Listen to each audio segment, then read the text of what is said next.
I'm burnt right now. I'm not thinking about Toronto right now until tomorrow. I'm ready to go home. Can we? I'm tired. I want to go home. LeBron James is clearly playing on one of his worst rosters in recent years. Now, to answer the video's question fast, no, this isn't his worst roster he's ever played on. When you get drafted number one, you obviously join an inferior team, so of course it's not the worst.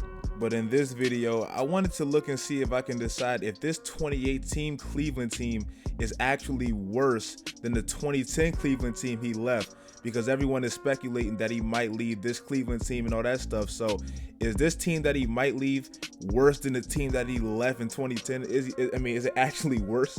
Now, when LeBron left that Cleveland team in 2010, most people I know, or at least most fair people, they pretty much give him a pass, because they say, oh my God, in 2010, he was playing with all English teachers and mailmen.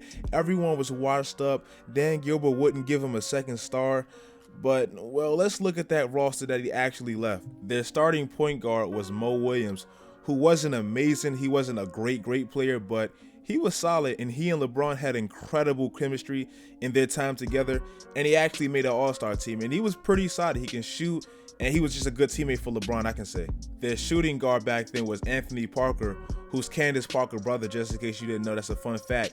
But yeah, Anthony Parker, he gave them a consistent deep threat. He shot 41% from deep, so that's pretty good. Then at small forward, of course, just like today, you had LeBron James, of course, the king LeBron James. And at power forward, you had Antoine Jamison, who they got at the trade deadline with the trade with Washington. And he wasn't a great big time player, but he was an all-star 2 years prior to joining Cleveland, and he definitely gave them a veteran's IQ and experience in big moments. He was pretty crucial for that team. Then at the center position, they had Shaq starting, but Shaq really didn't start. I mean, he played limited minutes. He came into the game with the starters, but Anderson Varejao really had more minutes, so he really was the starter. Shaq, I guess they just wanted his ego to feel good, so they had him starting. But Shaq, he was pretty old, but he still did certain things in crucial moments that I can say was pretty big. And when I move along to their bench, I can basically say it was a bunch of nothing. JJ Hickson, he had his moments where he was like Tristan Thompson, and I mean the good Tristan Thompson, not the bad one. I'm talking about the Tristan Thompson of last night. He had his moments where he was aggressive, getting rebounds, doing stuff like that for LeBron, but it just wasn't consistent enough. Delonte West and Boobie Gibson, they were just guys on the team, and really anyone else on that team, they're not even really worth mentioning, so I can just move on with that. But although this team really didn't have big time names or huge players, this team really clicked and they breezed through the regular season.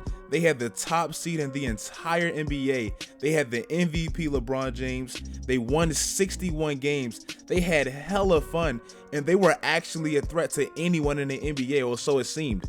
I don't know if you guys were actually old enough to remember these videos. I'm sure some of you guys were, but just look at these videos and just look at how much fun they seem like they were having.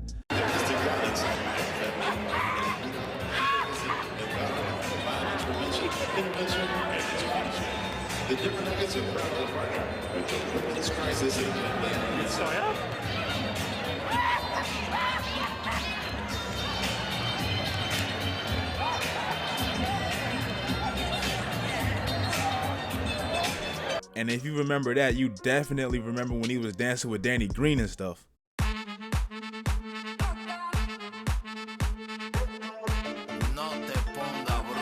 I mean, Shaq, even though he was on the decline, he had fun. Danny Green did his thing. They just seemed like a real cohesive group that seemed to enjoy playing with each other despite their lack of talent in certain areas. Joakim Noah was mad because they used to kill the Bulls every year. I mean, they just had fun and they played well together. Now, all that I just said, let's compare that to this 2018 squad. Let's start out by saying this 2018 Cleveland team alone, they've had 29 different starting lineups. Think about that. 29 different starting lineups in 82 games. They've had to have at least like 15 different point guards, 3 different coaches, including LeBron James. And as we know, they literally got a whole new team at the trade deadline. Also, to me, they have like the biggest imposter ever as a quote-unquote all-star, and his name is Kevin Love. In his first 6 games in the playoffs, he averaged 11 points, barely 10 boards, on only 32% shooting from the field. I mean, do you guys know this man is the only All-Star in the playoffs so far, the only All-Star that hasn't even had a 20-point game yet? Not one 20-point game from all the All-Stars. Kevin Love is the only one that's, haven't had a 20-point game. I mean, that's pretty pathetic. I mean, I know at the All-Star game, we all speculated that Al Horford was the last selection in all the All-Star draft thing and all that stuff. But look at these playoff stats, and you tell me who's better between Kevin Love and Al Horford. I can guarantee you LeBron James looking at Al Horford, he will be way more productive playing with that guy than Kevin Love, because Kevin Love, he's just not it no more. Now, back to comparing the teams in 2010 versus this 2018 team, I'll just show you guys the playoff stats of this year and that year. In 2010, at least they had 3 players averaging, double figures and stuff like that. And Antoine Jameson, he averaged 19 points in the first series alone. This man, he came up in the clutch on multiple occasions, and he wasn't even a quote-unquote all-star back then. So as you guys can see on the screen, they only have one player outside of LeBron James that averaged over 10 points in that series, and that was Kevin Love. And that was barely Kevin Love, because Kevin Love, he didn't play well at all, except the Game 7. In Game 7, he played okay. He had some big shots. But for the most part, he had 2 games where he scored under 10 points. I think he had like a 5-point game, a 7-point game. To me, he just hasn't been productive at all, like, how he should be as a quote-unquote all-star. And LeBron James, think about it like this. He needed 45 points yesterday, damn near on a triple-double. He had to come out blazing hot. He couldn't even come out the game. He even said, "I'm not coming out," for them to beat Indiana in the first round in a Game 7. In a Game 7, he needed all that effort. I'm not even sure if he can beat Toronto, because, if he needs to do all that, I think Toronto's a little better. So basically, I just made this video so I can let you guys know what I think.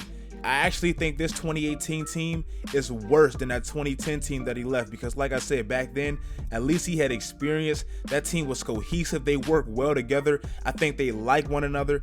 This team, I'm not saying they don't like, they don't like each other. I just don't think they don't know each other, because you got to think about it. LeBron is playing with players that he's only been playing with for like 3, 4, 5 months, because even the guys that he got at the beginning of the season, some of them were hurt. Some of them, they weren't in the lineup as much. He doesn't really know these guys. So yeah, for all the Cleveland fans that might not want him to leave, I'm just saying, man, this team, I don't think is good enough for LeBron to want to stay.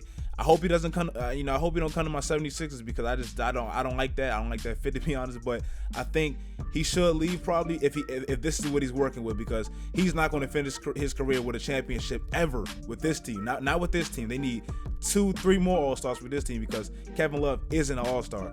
Tell me, guys, what you think in the comment section if you like this video. I'm going to have a video talking about what I think happened in Kevin Love's career, so make sure you guys look out for that. Any videos that you guys want me to do, let me know in the comments. Let me know what you think about this video in the comments. Follow all of my social media sites. Do all that great stuff, guys. And until next time, stay tuned, Jay. One more stop for the world stop. We gon' roll this loud, it's prohibited. Making money moves off the laptop. Coding, no prescriptions, yeah.